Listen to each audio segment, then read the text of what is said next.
welcome everyone. Honoree-Louise here with my first MBTI reader series. Today I'm gonna have a very special guest, my friend Janet, who is an expert on MBTI and typing in general, and also my inspiration for this series. I'm honored to be here. Honoree-Louise to be here. Okay, so let's get started. So, before we get into the reading test stuff, we need to actually introduce people to MBTI. If you already are familiar, please bear with us. So, during the talk, we are going to relate our type, MBTI type, to the cognitive functions a lot. Can you kind of explain how the things work? Yeah, so there are 8 cognitive functions. These are different ways that our brains perceive the world, get information, and make decisions. And they're basically like introverted or extroverted, intuition, sensing, feeling, or thinking. Right. And basically in MBTI, each type is defined by is completely defined by the first two functions. Top two functions. Yeah. Yeah. And then in MBTI, you also have like the third and fourth functions that you still kind of like, you still might be a little good at, but they're not as like dominant in terms of your view of the world. In socionics, they also go into what MBTI calls the shadow functions, which are unvalued, and in fact, one of them is going to be your absolute weakest function that you hate. Okay. Yeah. And for more details on that, I'm gonna leave a link down below with some more explanation of the specific function and specific type. Yeah, thinking of MBTI in terms of the cognitive functions is more like, it's more stable across time, because for the letter types, sometimes you might just feel more organized one day or another, and then people say, oh, that changes all the time, so MBTI isn't valid. With cognitive functions, that's actually stable over time. So it's a more accurate typing. Yeah. And now we get to you, who is an INFP. Yes. And your dominant functions are FI and NE in that order. FI for introverted feeling and NE for extroverted intuition. Yes.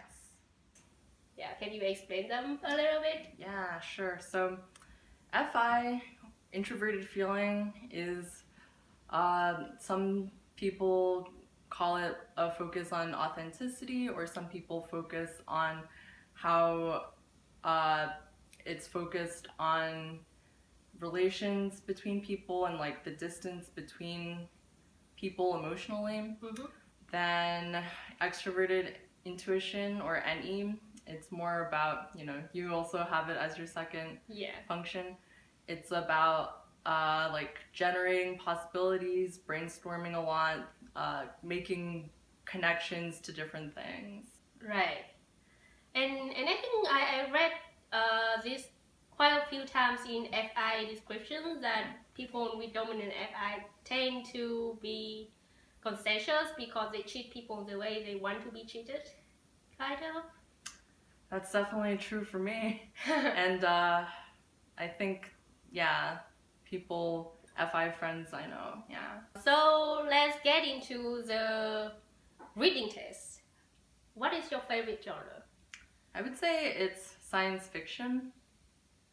And you prefer science fiction to every other type because mostly NE, so all this possibility? Yeah, I think it's, so science fiction, it's a lot about the future or different points in time, and I like how it tries to have themes that are, universal for, all kinds of different people everywhere, different locations, and different points in time. And since science fiction is always about like playing with the future, that's why I like it, I think. Yeah, and when we were planning this, we were thinking that the actual genre that your type most likely to like is not science fiction, but it should be fantasy with kind of a soft magic system. So we were talking about how a difference is that science fiction is kind of more close to reality. So, oh man. Yeah, so the thing is, by the way, I'm an INTP, so my first function is TI, which is introverted thinking, and my second function is the same as Janet, which means that we both like possibility. And actually, my type is supposed to like sci-fi more, but I like fantasy more, and her type is supposed to like fantasy more, and she likes sci-fi more. Yeah. So we might get confused sometimes. Yeah.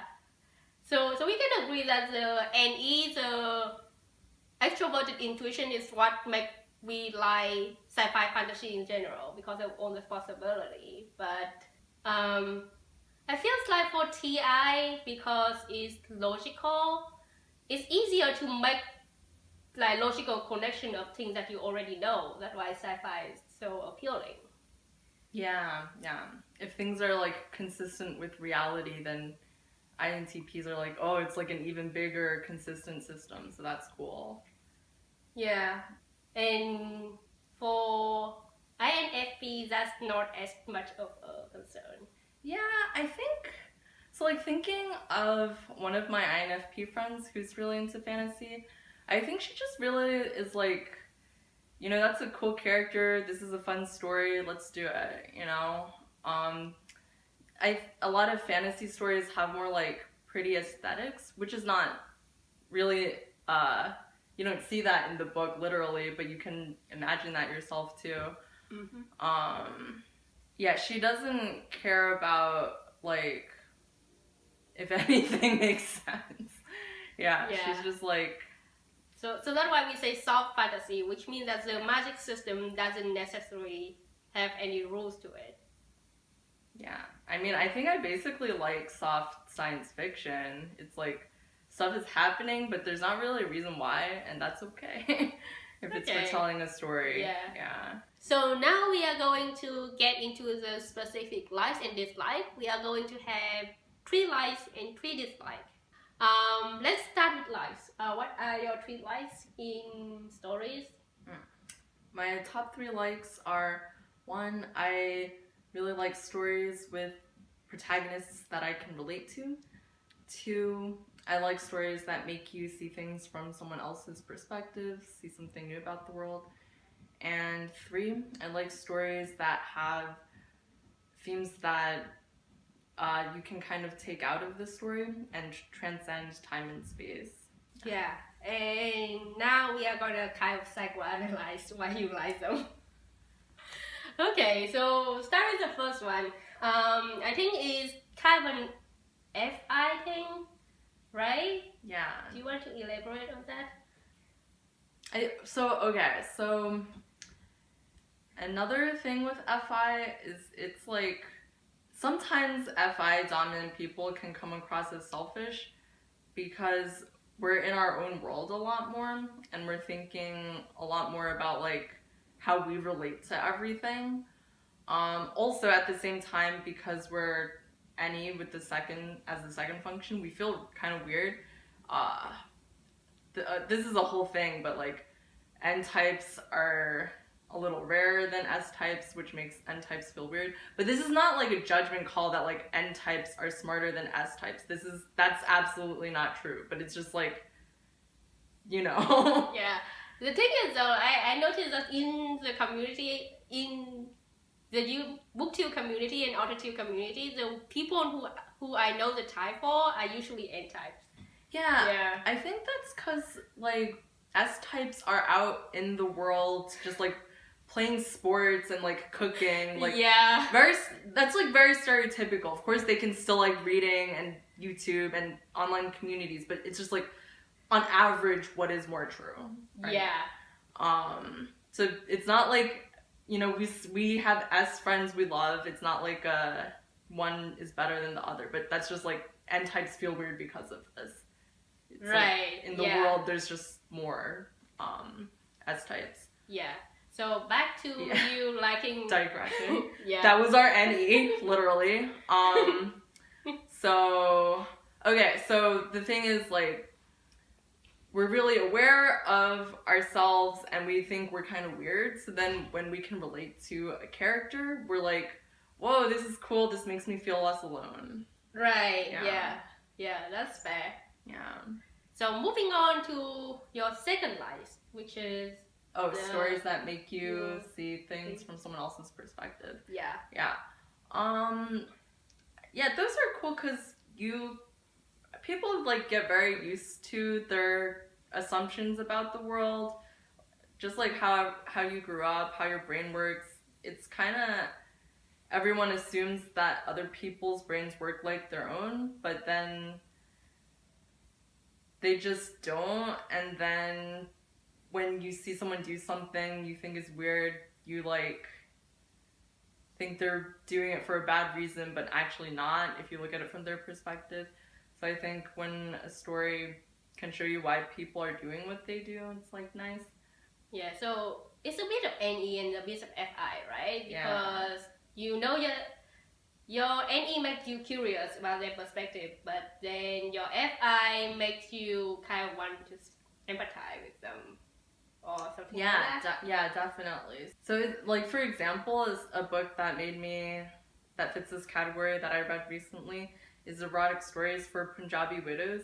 And it's like, I just have no interaction with the Punjabi community, especially the Punjabi widow community. And it's like, you kind of think of old ladies as harmless and, you know, very mild, but then these are like really cool ladies. And it's like, it's just nice to think of how kind of everyone is actually really cool. Even if, Yeah. So to add to that, part of her life is based on NE, which I also have as my second function. And when she told me of her life, I was like, I like this too, but I wouldn't think of it as the first thing on my list. And I think my motivation to see from other people's point of view is that I know that I have bias, and if I can see from other point of view, then I can look at the world more accurately. And it doesn't have much to do with empathy or emotion. I mean, like, I do have some, but yeah. And sometimes I am logical, so but yeah, my focus is like sometimes it's hard to love people who are not familiar to you, so it's like nice to be able to love more people. Yeah.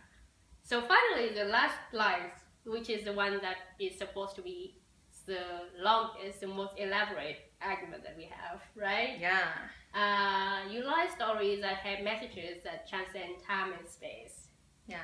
And can you get some example of them? Yeah. So one is the His Dark Materials series by Philip Pullman. Something that I always think about a lot. When it comes to just like the purpose of life, even, is what I took away as the main message from His Dark Materials, which is that like you should always just try to like increase knowledge in the world, tell true stories, and like help other people be better too. Yeah, it's like almost like religious in a way, but with non-religious books. Yeah. Right. And this is both like a combination of NE and FI. NE is a kind of function that like to see pattern in the world, right? Yeah. And then because FI is your dominant function, you prefer to look for pattern in people, in relationship, instead of in natural phenomena like physics. Yeah. Which is, for me, it's the opposite. I tend to look more into the natural phenomena than people, because I'm TI, so introverted thinking. Yeah, we like trying to extrapolate from things. So then when we can like try to make something more universal, we're like, cool. Yeah. So let's move on to dislike. And disclaimer, this is just like Janet's personal test. All of these likes and dislikes are personal tests based on the type. So if you like this kind of story, it's most likely that you just have a different type, just no judgment involved. Yeah. Yeah. So my 3 main dislikes are, 1, I don't like stories where the author is trying to make the main characters seem too cool, like they don't care about anything. 2, I don't really like stories that focus on like really zoomed out picture what's going on in society stakes instead of focusing on more individual people. And at 3, I don't like frivolous stories about rich people. right. So let's move on to psychoanalyzing. Yeah. Starting with the first one, I think when we were talking before, we mentioned that the problem with this character is sometimes they seem a little bit inauthentic, and that's in conflict with your FI. Yeah. It's like no one really doesn't care about anything. And it's annoying that the author wants me to think they're cool for that. Right. And I think the way usually the author signal what type of attitude the reader is expected to have about a certain character is how the other character react to this particular character, right? Yeah.